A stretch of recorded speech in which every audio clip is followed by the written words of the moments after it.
የጢዳሃ ቭሎግ ላሳያችሁ። ይሄን ቭሎግ እንግዲህ ሪያሊቲ ቭሎግ ብላችሁ መጥራት ትችላላችሁ። ከተመቻችሁ እንግዲህ በሁለት ሳምንት አንዴ እሰራላችኋለሁ። ከጧቱ 11 ሰዓት ተኩል እንደተለመደው ተነስተን ወደ ስራ ለመሄድ እንዘጋጃለን።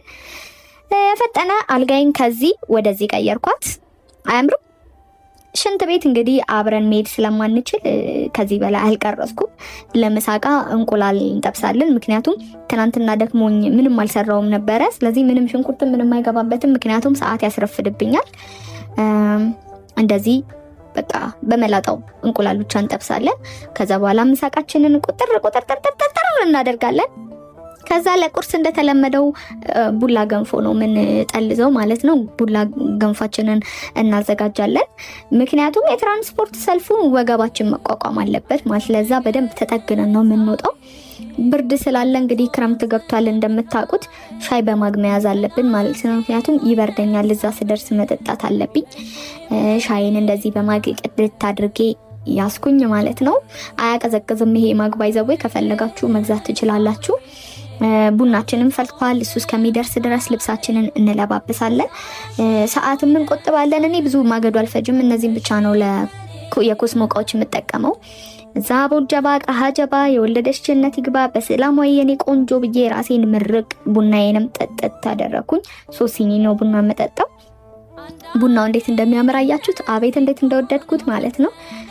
የዕለቱ የትራንስፖርት ወጪ 65 ብርና የመንገድ ካርድ ነው እና አንድ ማስክ ያስፈልገናል። ምክንያቱም ብዙ አይነት ሽታ ስላለ ራሳችንን ከጉንፋን ለመጠበቅ ማለት ነው።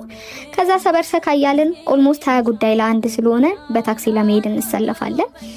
ይህ ቭሎግ የሰፊውን ህዝብ ህይወት ይወክላል ብዬ አስባለሁ።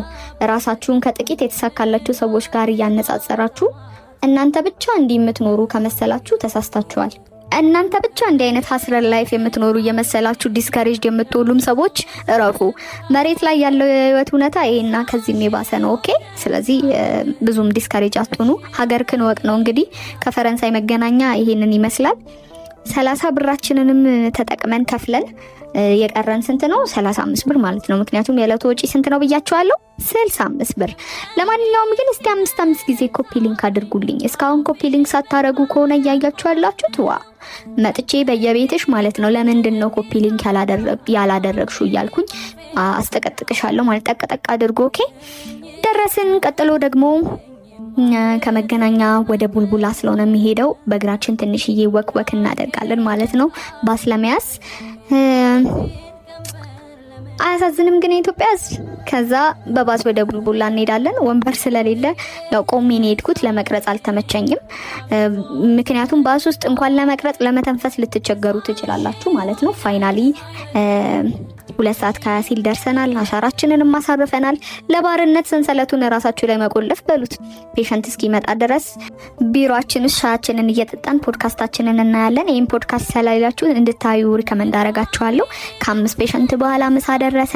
ለምሳ ባለ 15 ብሯን ዳቦ ገዝቻለሁ። ዩቲዩቤን እያየው ከጧቱ እንቁላል ጋር እናጫውታታለን ማለት ነው። ስለዚህ 20 ብር ቀርቶኛል። ከስራ ቦታ የምወደው ይሄንን ሰዓት ነው። 40 ደቂቃ ናፕ እናደርጋለን። ከዛ 11 ሰዓት ሆኗል። ወደ ቤት ጉዞ። ዛሬ ትምህርትም ፓርታይም ስራም የለንም። ስለዚህ ወደ መገናኛ ነው የምንሄደው ማለት ነው። ቀጥታ ወደ ቤታችን ነው የምንመለሰው ማለት ነው። መገናኛ ደርሰናል። ህይወት ለብዙዎቻችን ከጠበቅናት ውጭ ሆናለች ብዬ አስባለሁ። ይሄ ሁሉ ህዝብ በየፊናው እየደከመ እንዳለ ይሰማኛል። ሁሉ የራሱን ሩጫ፣ ኃላፊነት፣ ልጆች፣ ቤተሰብ፣ የቤት ኪራይ፣ የኑሮ ውድነት ብቻ ብዙ ነገር ተሸክሞ እየተሯሯጠ ነው። በየቀኑ ረጃጅም ሰልፎች ተሰልፎ እንደምታዩት በትራንስፖርት እጥረት አንዳንዴም እንደ ድንች ተጭኖ በድካሙ ልክ ባያገኝም ባይከፈለውም ለመኖር ግን እየታገለ ነው እንጂ ጥቂቶች ስክሪን ላይ እንደሚያሳዩን ተንደላቆ እየኖረ አይደለምና ክብር ለኢትዮጵያ ህዝብ፣ ክብር ለዚህ ጀግና ትውልድ ይገባል ማለት ፈልጋለሁ። እኔም ቤቴ ገብቼ ተጣጥቤ ደግሞ ቃይና አጣጠብኩ። ለነገ ምሳ ድንቼን ሰራው። ድንች ወጤን ሰራውኝ ነገ ምሳ የሚይዘውን ማለት ነው።